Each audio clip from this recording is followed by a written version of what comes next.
बोलते हैं जय श्री राम, संझा को 200 ग्राम। हमसे बड़ा गुंडा देश में कौन है भाई जो धमकी देगा? ओम प्रकाश राजभर को धमकी देने वाला कौन माइक लाल देश में पैदा हो गया? ये राजभर के बोल हैं। बीजेपी वाले सुन लें, नोट कर लें। जेपी नड्डा, स्वतंत्र देव सिंह और अमित शाह से मुलाकात के बाद एक खुला गुंडे की तरह बोल रहे हैं ओम प्रकाश राजभर। हमसे बड़ा गुंडा देश में कौन है भाई जो धमकी देगा? ओम प्रकाश राजभर को धमकी देने वाला कौन माइक लाल देश में पैदा हो गया? हमको कोई धमकी फमकी नहीं देगा, हम तो स्वतंत्र विचार के हैं।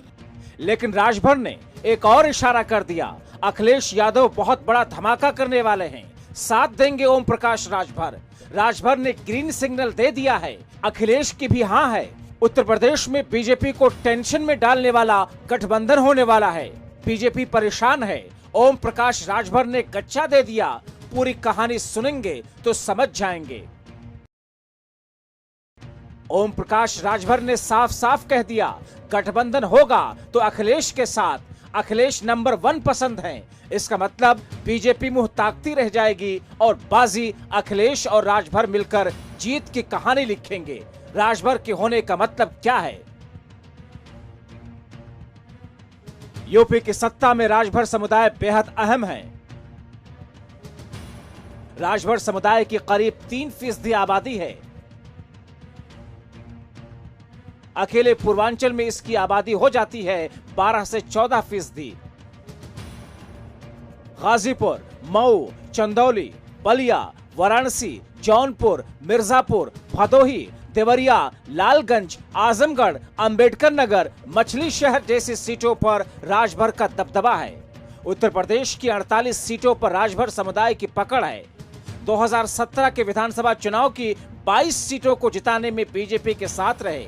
अगर राजभर अखिलेश के साथ आए तो पूर्वांचल में बीजेपी कमजोर हो जाएगी। पूर्वांचल में बीजेपी के साथ राजभर के न आने का मतलब साफ है कि खुद प्रधानमंत्री के इलाके में बीजेपी का कमजोर हो जाना। झूठ बोलने वाली पार्टी कोई है तो उसका नाम भारतीय जनता पार्टी है, और झूठ बोलने की ट्रेनिंग उनका नागपुर में सिखाया जाता है। तो उस वहीं से निकले हुए हमारे भैया केशव मौर्य जी हैं। इनसे एक सवाल पूछिए कि पूरे देश में कुपोषण में उत्तर प्रदेश 1 नंबर क्यों आया? आप भी तो डिप्टी सीएम हो, आपकी जिम्मेदारी है। महंगाई में 1 नंबर क्यों आया? बेरोजगारी में क्यों 1 नंबर? भ्रष्टाचार में 1 नंबर क्यों? अब आए तो थे, भोलेनाथ जी का दर्शन करके चले गए। अब भोलेनाथ की नगरी डूब रही है, इसका बंदोबस्त तो नहीं। भाग भाग दिल्ली, भाग भाग लखनऊ वोट के जुगाड़ में। अरे समय रहते व्यवस्था करनी चाहिए कि किन किन इलाकों में, जबकि प्रकृति ने, ऊपर वाले ने, ईश्वर ने व्यवस्था दिया है कि बरसात के समय में ऐसे ऐसे इलाकों में बाढ़ आती है जो निचले इलाके हैं। तो उन इलाकों में जब पिछली बार हमने सीख लेना चाहिए कि इस इलाके डूबे तो हमने ये कमी रह गई तो ये कैसे पूरा करें, इस पर चिंतन मंथन करके उसकी व्यवस्था करनी चाहिए। लेकिन इन लोगों को विपक्ष का दोष देते हो। अरे सत्ता में तो आप हो ना, राजा को लोग कहेंगे कि पर्चा से जाके कहेंगे लोग।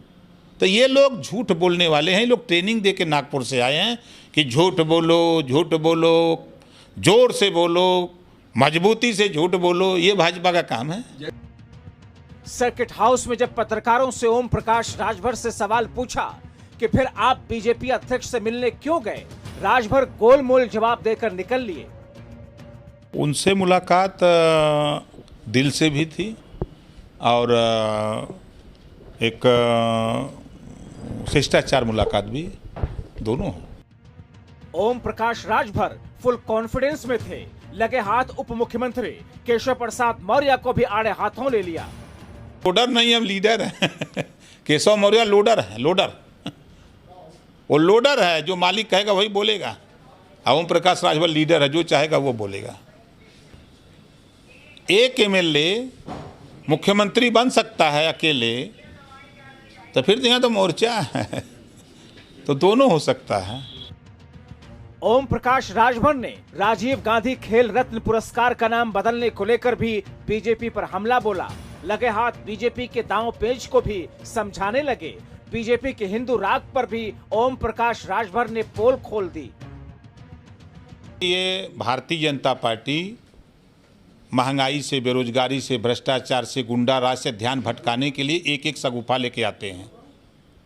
नाम बदलने से महंगाई कम हो जाएगी? नाम बदलने से बाढ़ में लोग जिंदा हो जाएंगे जो मर रहे हैं?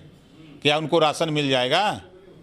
तो ये ध्यान भटकाने के लिए एक शगुफा छोड़ते रहते हैं। बहरहाल राजभर के तेवर साफ साफ बता रहे हैं कि बीजेपी से रिश्ता नहीं जोड़ने वाला समाजवादी पार्टी ही उनकी नई साथी होगी।